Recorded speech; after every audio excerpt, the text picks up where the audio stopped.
नमस्कार दोस्तों, मैं डॉक्टर विष्णु शर्मा आपका तहे दिल से स्वागत करता हूं।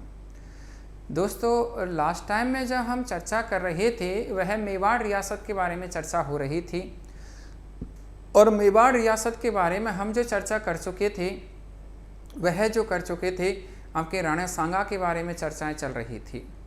राणा सांगा के बारे में जो चर्चाएं जो चल रही थी उनमें मैंने आपको लास्ट में जो बताया था वह जो बताया था राणा सांगा का युद्धों के बारे में चर्चा चल रही थी और उन युद्धों में हम जो पढ़ रहे थे वह जो पढ़ रहे थे आपके जो युद्ध जो पढ़ चुके थे वह खातौली का युद्ध मैंने आपको बता दिया था। खातौली के युद्ध के बाद में बाड़ी का युद्ध बता दिया था। बाड़ी के युद्ध के बाद में गागरोन का युद्ध बता दिया था और अब उसमें नेक्स्ट अगला जो युद्ध जो है वह जो कहलाता है आपके बयाना का युद्ध। तो दोस्तों, नेक्स्ट हम बात कर रहे हैं राणा सांगा का जो है बयाना का युद्ध। बयाना का युद्ध, बयाना के युद्ध की बात करें तो बयाना का युद्ध जो हुआ था, इस युद्ध की बात करें तो ये जो युद्ध हुआ था दोस्तों वह हुआ था आपके 16 फरवरी को। 16 फरवरी 1527 को जो है ये युद्ध होता है जिसे आप बयाना के युद्ध के नाम से जो है पुकारते हैं। 16 फरवरी 1527, 16 फरवरी 1527 ईस्वी को जो है ये बयाना का युद्ध जो है होता है। 16 फरवरी 1527 को बयाना का युद्ध हुआ था। इस बयाना युद्ध की बात करें मित्रों तो देखिएगा ये जो बयाना का युद्ध हुआ था इसके पीछे क्या कारण था, किस किस के मध्य हुआ था। तो सबसे पहली बात तो देखिएगा इस युद्ध का कारण क्या था। युद्ध का कारण की बात करें तो इस युद्ध के कारण जो रहे हैं तो वो देखिएगा बयाना जो पड़ता है ये आपके भरतपुर में पड़ता है। भरतपुर में पड़ता है ये जो बयाना जो है, यहाँ पर ये जो है युद्ध हुआ था। युद्ध के कारण के पीछे बात करें तो देखिएगा आप यहाँ पर थोड़ा सा आपको इंडियन हिस्ट्री की तरफ जाना पड़ेगा। आपके देखिएगा यहाँ पर तो ये आप मान लीजिएगा इसको अफगानिस्तान, राइट, यहाँ तो ये अफगान, इधर बात करें तो ये आप इसको मान लीजिएगा दिल्ली। अफगान का शासक जो था वो था इस समय महमूद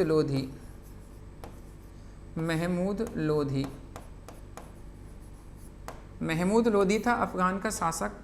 दिल्ली का शासक जो है वो आपको पता ही है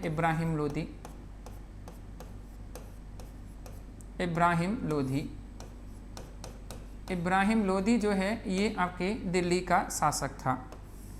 इधर बात करें तो यहाँ आप ये थोड़ा नीचे मान लीजिएगा, यहाँ से आप ये मान लीजिएगा ये तो दिल्ली हो गई थी, राइट, और यहाँ ये आप इसको मेवाड़, और मेवाड़ का शासक जो था वो था राणा सांगा था इस समय मेवाड़ का शासक। राणा सांगा और आपके यूँ कह सकते हैं कि ये राणा सांगा और इब्राहिम लोधी दो युद्ध लड़ चुके थे अभी तक और दोनों युद्धों में इब्राहिम लोधी को पराजय का सामना करना पड़ा था, लेकिन दिल्ली पर अधिकार नहीं हो पा रहा था किसका, राणा सांगा का।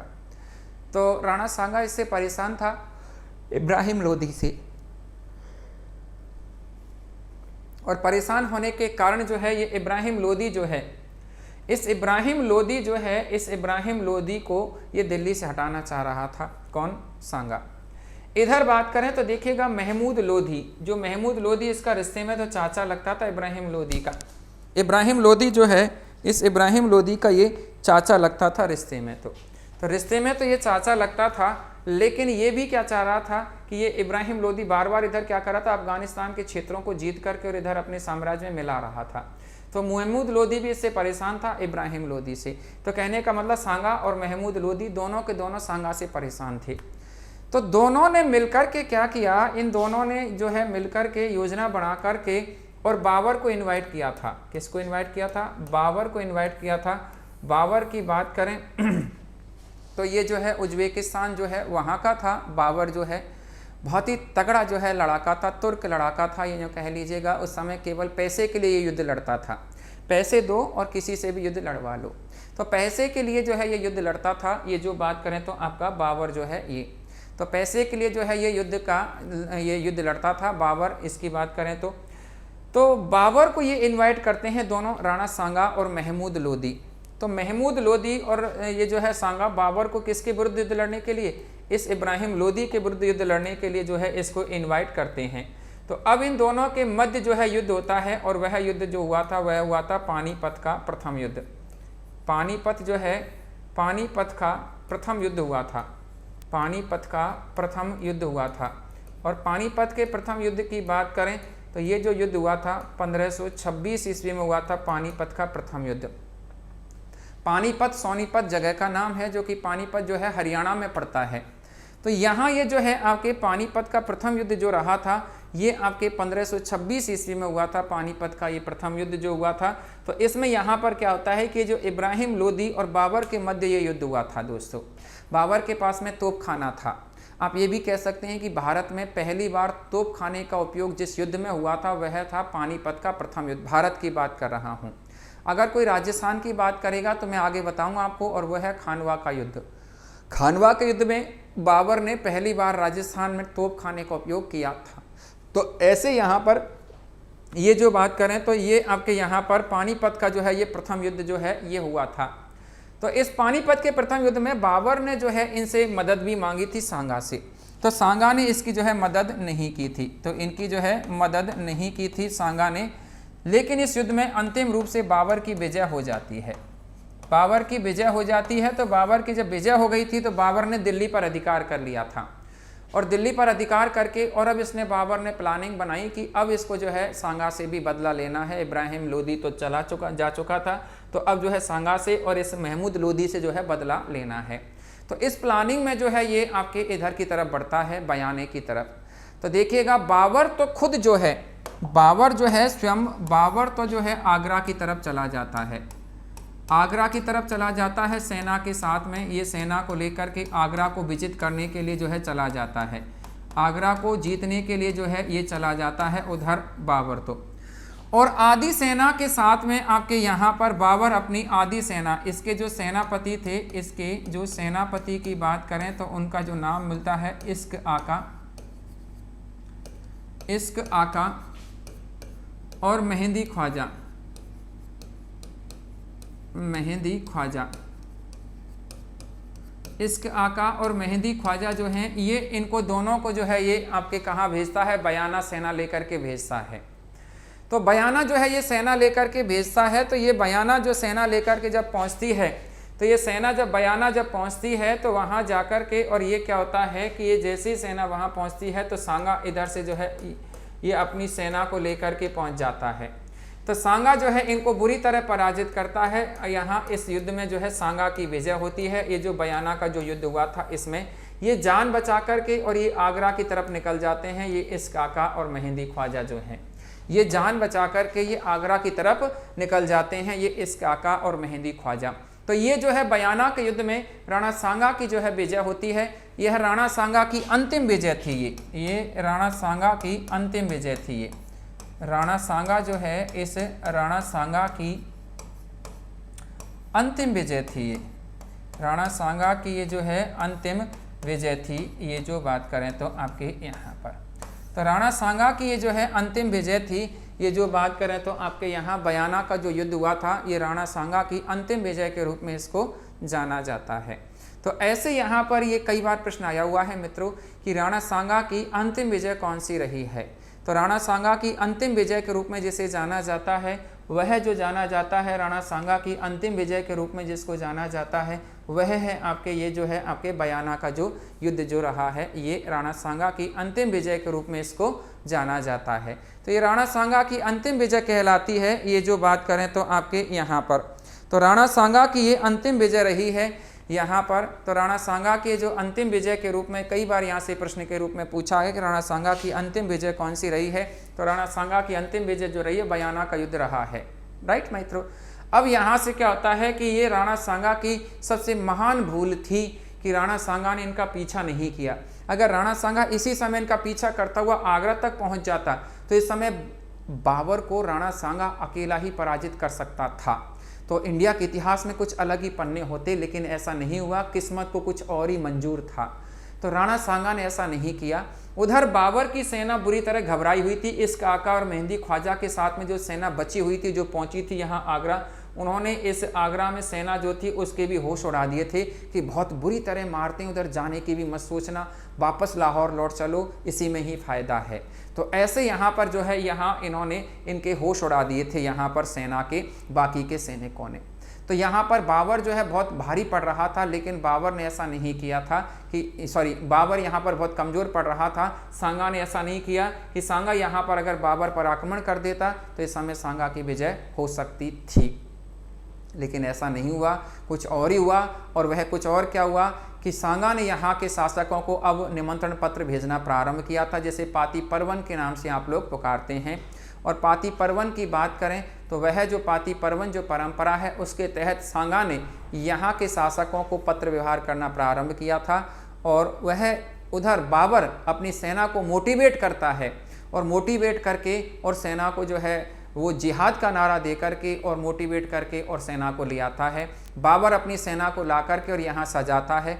तो यहाँ पर ऐसा मानते हैं कि 1 माह तक बाबर अपनी सेना को यहाँ ला करके और आपके भरतपुर में इधर ला करके अपनी सेना को तैयार करता है। तो इस समय भी सांगा की भूल थी कि वो जब तैयारियां कर रहा था तो उसी समय उसके ऊपर आक्रमण कर देना चाहिए था, लेकिन सांगा ने नहीं किया। सांगा इंतजार करता रहा युद्ध स्थल में पहुंचने का। तो अब जो है युद्ध स्थल में पहुंचते हैं, और वह युद्ध स्थल जो कहलाता है वो कहलाता है खानवा का मैदान। तो अब जो है युद्ध जो होता है वह है आपके खानवा का युद्ध। तो नेक्स्ट हम बात कर रहे हैं मित्रों, और वो है आपके खानवा का युद्ध, बैटल ऑफ खानवा, खानवा का युद्ध, बैटल ऑफ खानवा। खानवा का युद्ध जो है इसकी बात करें तो ये खानवा का जो युद्ध हुआ था मित्रों, इस युद्ध की बात करें तो ये खानवा का जो युद्ध होता है ये होता है आपके 17 मार्च को, 17 मार्च को होता है, और 1527 में हुआ था। 17 मार्च 1527 में जो है ये युद्ध होता है। युद्ध की बात करें तो युद्ध जो चला था वह ये 17 मार्च को ही चला था। शाम तक युद्ध का परिणाम निकल करके सामने आ गया था। वह क्या रहा तो वो देखते हैं अभी कैसे क्या रहा। प्रातःकाल 9:30 बजे जो है ये युद्ध स्टार्ट हो गया था। प्रातःकाल 9:30 बजे जो है ये युद्ध स्टार्ट हो गया था। देखिएगा, सबसे पहली बात तो मित्रों खानवा जो है ये खानवा का मैदान जो है, ये आपका मैदान जो है, ये ग्राउंड जो है, इस ग्राउंड की बात करें खानवा का ग्राउंड जो है ये जो पड़ता है आपके खानवा का ग्राउंड भरतपुर में पड़ता है। भरतपुर में बात करें तो रूपबास तहसील है, भरतपुर में रूपबास तहसील है। इस रूपबास तहसील में जो है ये स्थान पड़ता है, ये जो खानवा का जो स्थान जो पड़ता है। तो रूपबास तहसील जो है वहाँ ये जो है आपका खानवा का जो है ये स्थान पड़ता है। और इस खानवा के स्थान की बात करें, खानवा का जो स्थान जो पड़ता है ये आपके रूपबास तहसील में पड़ता है।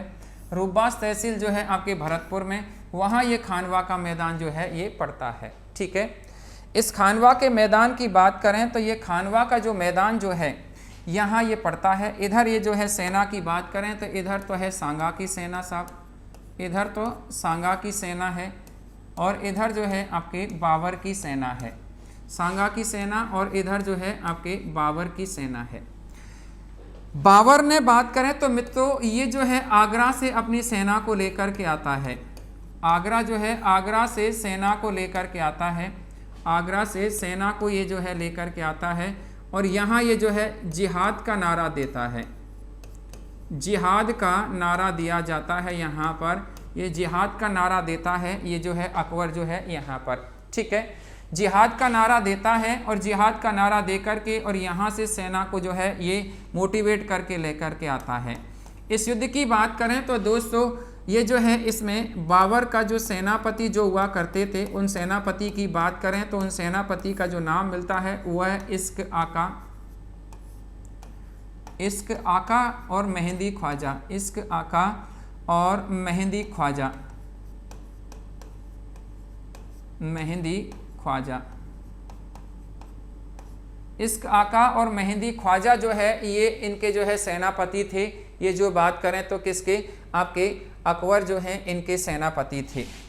अकबर के पास में तोपखाना था, और ये तोपखाना जो था, तोपखाना था अकबर के पास में, और तोप चलाने वाला जो कैनन ऑपरेटर जो था, कैनन ऑपरेटर जो बात करें तो तोपची जो थे उनकी बात करें तो उनमें जो है यहाँ पर 2 इनके तोपची थे जिनको कई बार एग्जाम में पूछ लिया गया है। एक का तो नाम मिलता है मुस्तफ़ा और एक का नाम मिलता है उस्ताद अली। ये 2 इनके जो है ये तोपची थे जो तोप चलाने में एक्सपर्ट थे। तो ये दोनों जो है तोपची के रूप में यहाँ पर ये आते हैं। इधर बात करें तो आपके बाबर जो है, बाबर ने इस युद्ध के बाद युद्ध के बाद इन्होंने गाजी की उपाधि धारण की थी। गाजी की जो है ये इन्होंने क्या धारण की थी, उपाधि धारण की थी इन्होंने। ये जो बात करें तो आपके बाबर जो थे इन्होंने, तो युद्ध के बाद इन्होंने गाजी की उपाधि भी धारण की थी। तो ये तो बाबर का कुछ इस प्रकार का था कि बाबर वहाँ से सेना लेकर के आगरा से, और ये जिहाद का नारा देता है। जिहाद का मतलब होता है धर्म के लिए लड़ना। इन्होंने कहा, बाबर की सेना जब बुरी तरह घबराई हुई थी तो बाबर ने कहा, भाई आप मेरे लिए मत लड़ो, आप कम से कम मुस्लिम धर्म को बचाने के लिए तो लड़ो। तो यहाँ पर इन्होंने जो है ये जिहाद का नारा दिया था। और ये जिहाद का नारा जो दिया था, इस जिहाद के नारा की बात करें तो यहाँ पर ये जो जिहाद का ये नारा जो दिया गया था वो इन बाबर के द्वारा यहाँ पर इस युद्ध के दौरान दिया गया था। अब देखिएगा सांगा का साथ जो दिया था, सांगा की बात करें तो सांगा ने यहाँ पर सबसे पहली बात तो आपको, जैसा मैंने कहा कि इन्होंने पाती परवन परंपरा जो है, इस पाती परवन जो परंपरा है इसके तहत इन्होंने क्या किया कि पत्र व्यवहार किया था।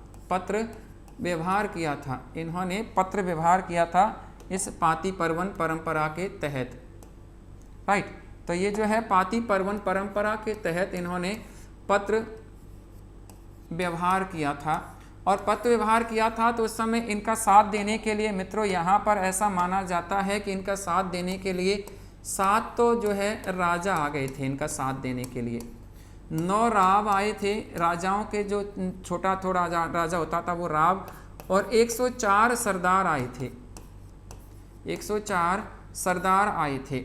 104 सरदार आए थे। 104 सरदार की बात करें तो ये जो है 7 राजा 9 राव और 104 सरदार जो है ये आए थे। तो ऐसे करके ये यहाँ पर जो है ये आते हैं। इन लोगों ने इनका जो है यहाँ पर ये जो है पार्टिसिपेट किया था इसमें। ये जो बात करते हैं तो इन राणा सांगा का।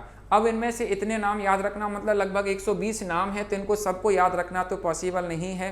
तो इनमें से कुछ मुख्य हैं वो नाम थोड़ा सा अपन याद रख लेते हैं, और वो ज़रूरी भी हैं। उन नामों को याद रखना भी जो है यहाँ पर बड़ा इम्पॉर्टेंट है। और वो नामों की बात करें तो देखिएगा यहाँ पर राणा सांगा का साथ देने के लिए सबसे पहले बात करें तो आपके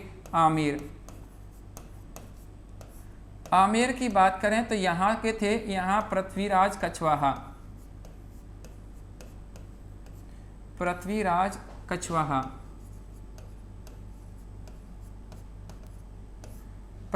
कछवाहा। सिरोही के थे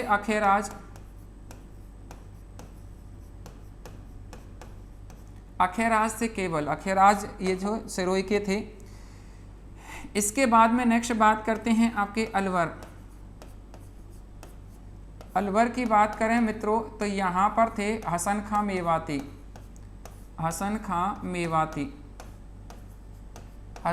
मेवाती जो थे इन्होंने इनका साथ दिया था। इसके अलावा नेक्स्ट बात करते हैं हसन खां मेवाती के अलावा यहाँ पर सादड़ी की बात करें तो यहाँ के थे झाला अज्जा करके यहाँ के थे। ये जो बात करें तो ये सादड़ी जो है यहाँ के थे झाला अज्जा। इसके बाद में यहाँ इसमें इनका साथ जो दिया था उनमें बात करें तो आपके देखिएगा आपके जो नागौर जो है इस नागौर के थे खाना ज़्यादा।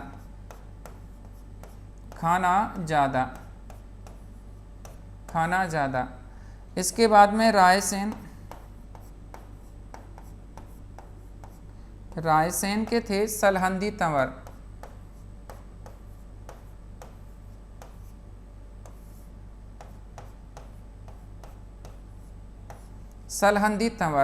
रायसेन जो है रायसेन के थे सलहंदी तंवर। तो रायसेन जो है यहाँ के सलहंदी तंवर करके थे और यहाँ के नागौर के खाना ज़्यादा थे। इसके अलावा नेक्स्ट बात करते हैं मित्रों, इसमें इनका जो साथ दिया था उनमें आगे बात करते हैं तो आपके देखिएगा चंदावर, चंदावर के चंद्रभान, चंद्रभान सिंह और माणिक चंद,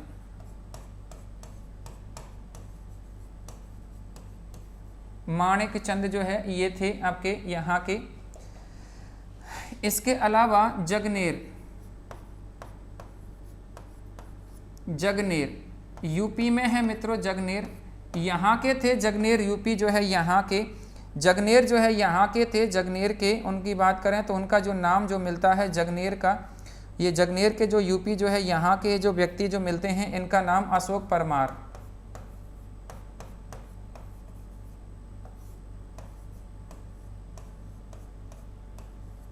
अशोक परमार। अशोक परमार जो है ये जगनेर के थे। तो अशोक परमार जो है यहाँ के ये जगनेर के, इन्होंने जो है इनका जो पार्टिसिपेट किया था। इसके अलावा और भी अगर हम बात करें मित्रों तो इसके अलावा यहाँ इनका साथ जो दिया था वो आपके चंदेरी, चंदेरी के थे मेदनी राय, चंदेरी जो पड़ता है यहाँ के थे मेदनी राय, मेदनी राय जो है चंदेरी के थे। इसके अलावा अफगानिस्तान, अफगानिस्तान जो है अफगानिस्तान,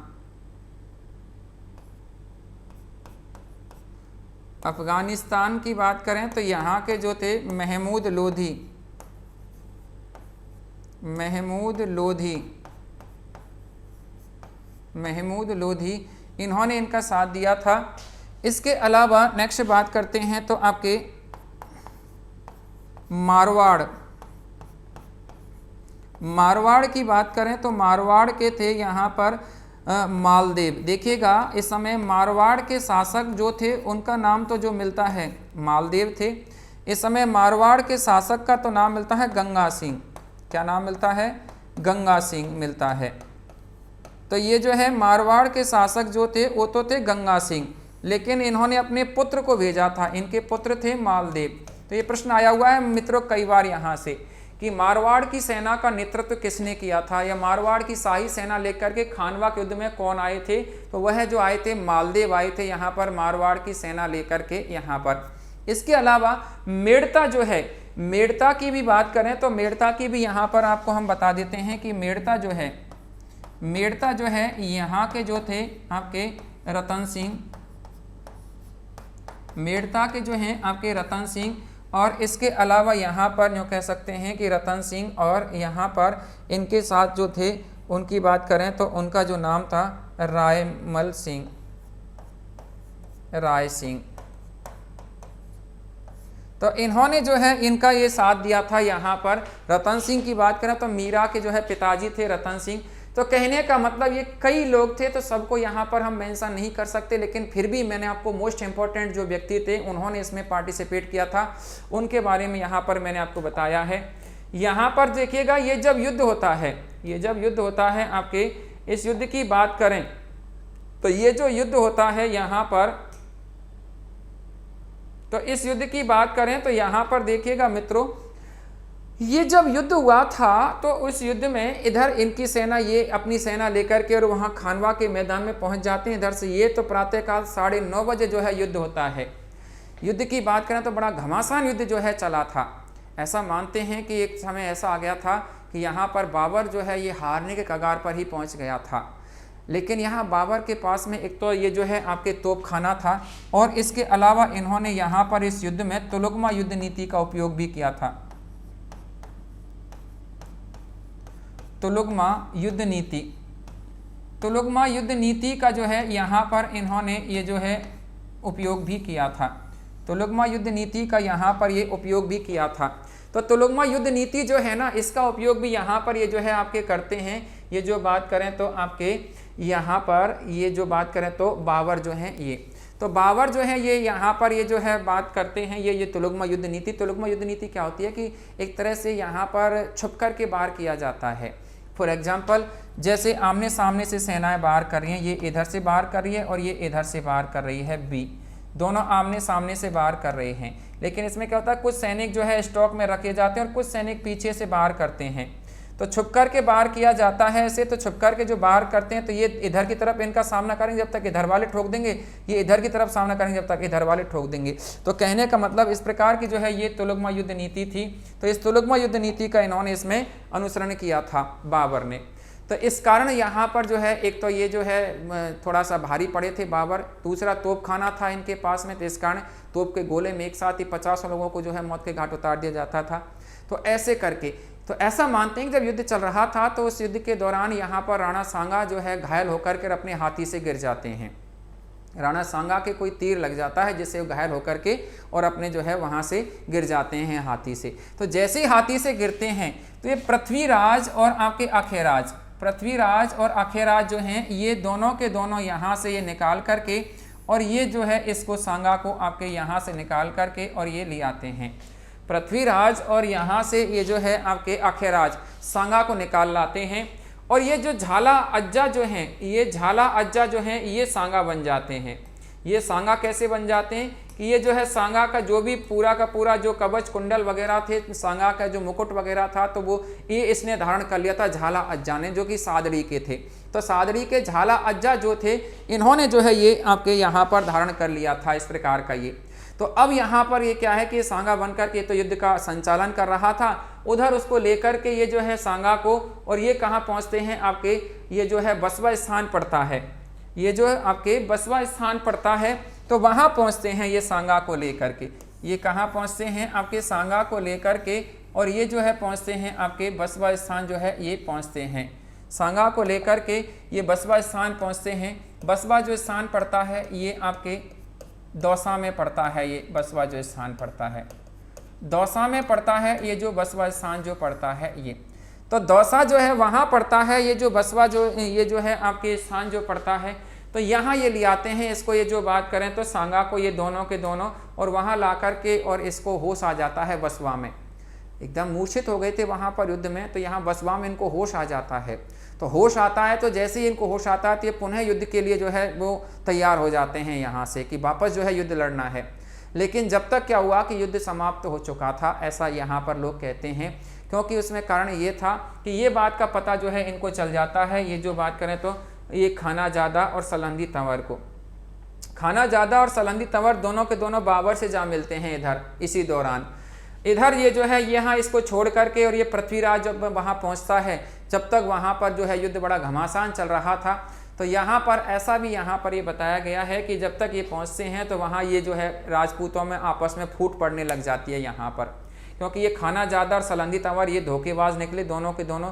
इनको क्या पता चला कि सांगा तो मारा गया है, और अब यहाँ पर ये जो बैठा है ये झाला अज्जा जो है बैठा हुआ है, तो अब सांगा तो मारा गया, तो अब किसके लिए युद्ध लड़ें। तो ये दोनों के दोनों जो है बाबर से जा मिलते हैं ये।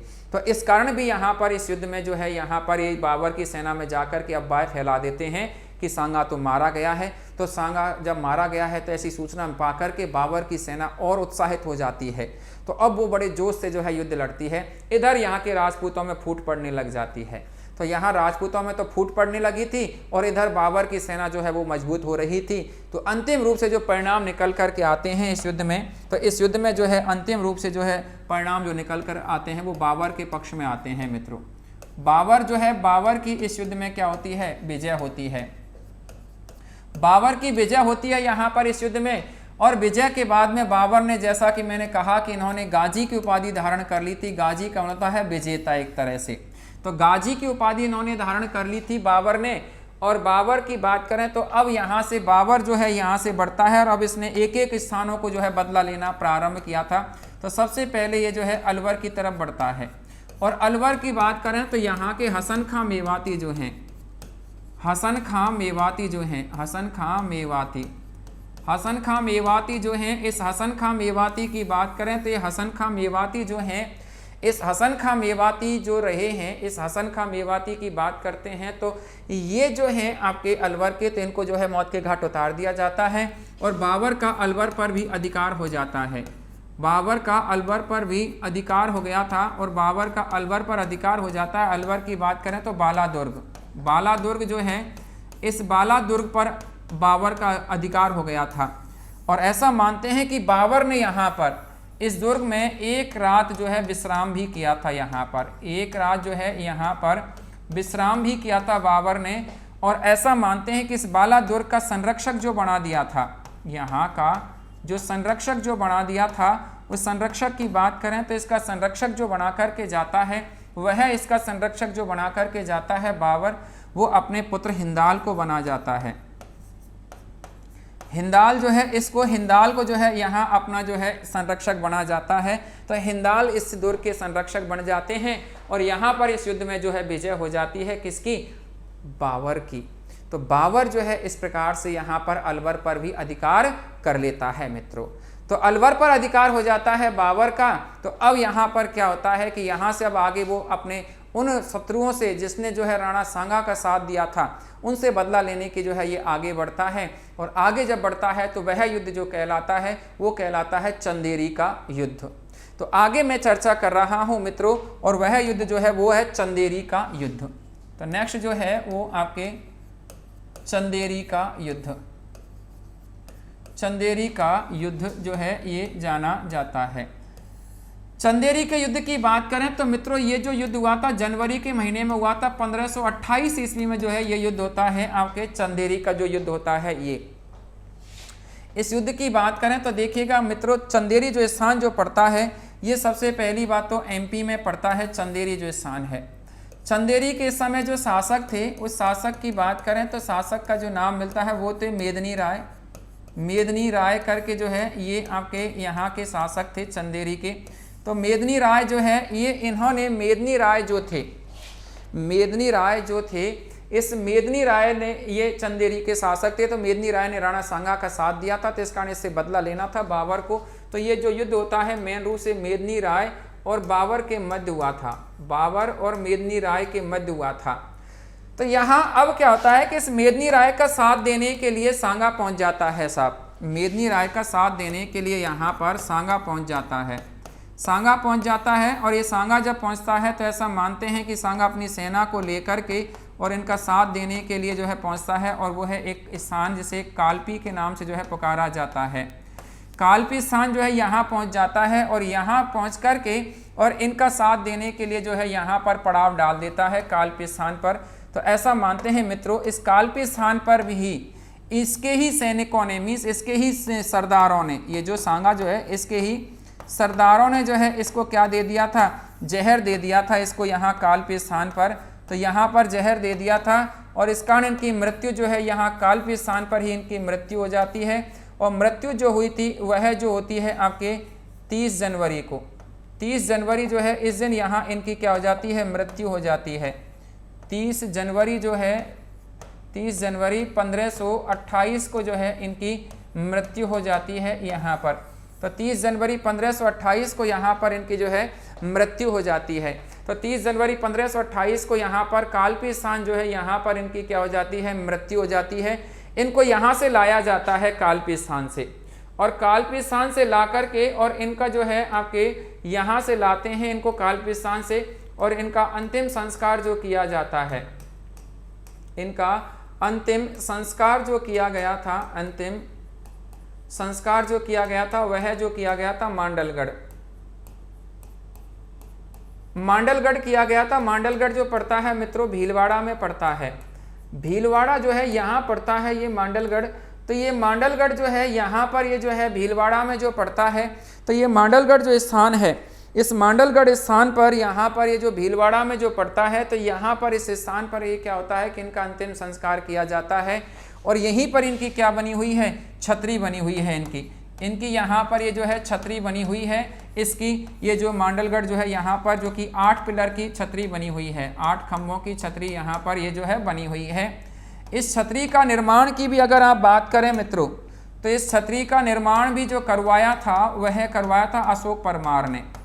इसका निर्माण जो करवाया था वह करवाया था अशोक परमार ने। अशोक परमार जो है इन्होंने करवाया था। अब आप कहेंगे अशोक परमार कौन था? तो अशोक परमार जो मैंने अभी आपको युद्ध बताया था, अशोक परमार की बात करें तो मैंने आपको अभी युद्ध बताया था ये रहे अशोक परमार। ये जो अशोक परमार जो हैं ये कहाँ के थे, आपके जगनेर के, जिन्होंने राणा सांगा का खानवा के युद्ध में भाग लिया था या खानवा के युद्ध में इनका साथ दिया था। तो इस खानवा युद्ध में जब ये साथ दिया था अशोक परमार ने, तो ऐसा मानते हैं कि अशोक परमार से राणा सांगा बड़े खुश हुए थे, राणा सांगा बड़े खुश हुए थे और इस कारण अशोक परमार को राणा सांगा ने ऊपरमाल की जागीर प्रदान की थी। भीलवाड़ा में जो ऊपरमाल का जो मैदान है ना, वहाँ की जागीर प्रदान की थी इसको, अशोक परमार को। तो अशोक परमार ने ऊपरमाल जागीर में यहाँ पर बिजोले ठिकाने की स्थापना की थी। जो बिजोले ठिकाना है, इस बिजोले ठिकाने के जो संस्थापक के रूप में जो है ये जाने जाते हैं। तो बिजोले ठिकाने के संस्थापक कहलाते हैं। ये जो बात करें तो आपके अशोक परमार जो हैं ये, तो इन्होंने ही यहाँ पर इनकी छतरी का निर्माण करवाया था। तो ऐसे राणा सांगा का अंत होता है। इधर बाबर की बात करें तो मित्रों यहाँ पर क्या होता है कि इस युद्ध में जो है बाबर की विजय होती है। इस युद्ध में, इस चंदेरी के युद्ध में बाबर की विजय होती है। बाबर ने इस युद्ध को ही जिहाद घोषित कर दिया था। बाबर ने इस युद्ध को ही जिहाद घोषित कर दिया था। ये जो युद्ध हुआ था इसको ही, तो बाबर ने इस युद्ध को जिहाद घोषित कर दिया था। और जिहाद घोषित करके और यहाँ पर ऐसा मानते हैं कि इतने लोगों को यहाँ पर मरवाया कि उनके सिरों की यहाँ पर मीनारें बनवा दी गई थी। तो ऐसा यहाँ पर ये जो है बाबर ने इस युद्ध में लोगों का कत्लेआम करवा दिया था। तो ऐसा यहाँ पर ये चंदेरी का युद्ध था। इस चंदेरी के युद्ध के साथ ही यहाँ पर ये राणा सांगा की जो है सत्ता समाप्त हो जाती है। तो राणा सांगा का ये अंतिम युद्ध भी कहलाता है, चंदेरी का युद्ध जो रहा था ये। तो यहाँ पर राणा सांगा समाप्त होते हैं दोस्तों। राणा सांगा के बाद में इनके जो है उस समय उपस्थित 3 पुत्र थे। जब इनकी मृत्यु होती है तो मेन रूप से 3 पुत्रों के बारे में जानकारी मिलती है। पहला पुत्र जो है वो रतन सिंह, उसके बाद में विक्रमादित्य और उसके बाद उदय सिंह। ऐसे इनके 3 पुत्रों के बारे में चर्चाएं मिलती है। उनके बारे में हम अध्ययन करेंगे नेक्स्ट अध्याय में। नमस्कार दोस्तों, जय हिंद।